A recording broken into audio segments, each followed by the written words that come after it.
আমরা যেটা সংবাদ মাধ্যমে দেখেছি যে এত মানে সীমাহীন সম্পদ সে অর্জন করেছে, এবং এটা তো অবশ্যই অনুসন্ধান হয়ে এটা মানে গুরুতর ব্যবস্থা হওয়া দরকার। এবং এইটা হলে যেহেতু উনি সর্বোচ্চ পদে ছিলেন, তার বিরুদ্ধে যদি আইন তার কাজ করে, আইনকে নিজের গতিতে চলতে দেওয়া হয়, তাহলে এটা নিঃসন্দেহে সবার জন্য একটা সতর্কবাণী হবে। স্যার, আরেকটা প্রশ্ন সামনে আসছে যে একজন এমপি স্বতন্ত্র প্রার্থী তিনি দুদকে গিয়ে একটি আবেদন জমা দিয়েছেন অনুসন্ধান শুরু করার জন্য। একজন এমপি এইভাবে গিয়ে দুদকে চিঠি দিয়ে করতে পারে কিনা, মানে আইন?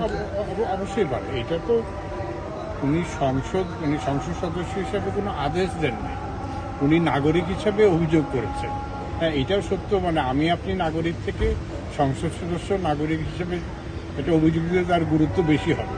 কিন্তু এটা অভিযোগ করতে তো কোনো বাধা দেখে না। যে কোনো একটা অপরাধ হয়েছে, এর বিরুদ্ধে সংশ্লিষ্ট কর্তৃপক্ষের কাছে যে কোনো নাগরিকই অভিযোগ করতে পারে।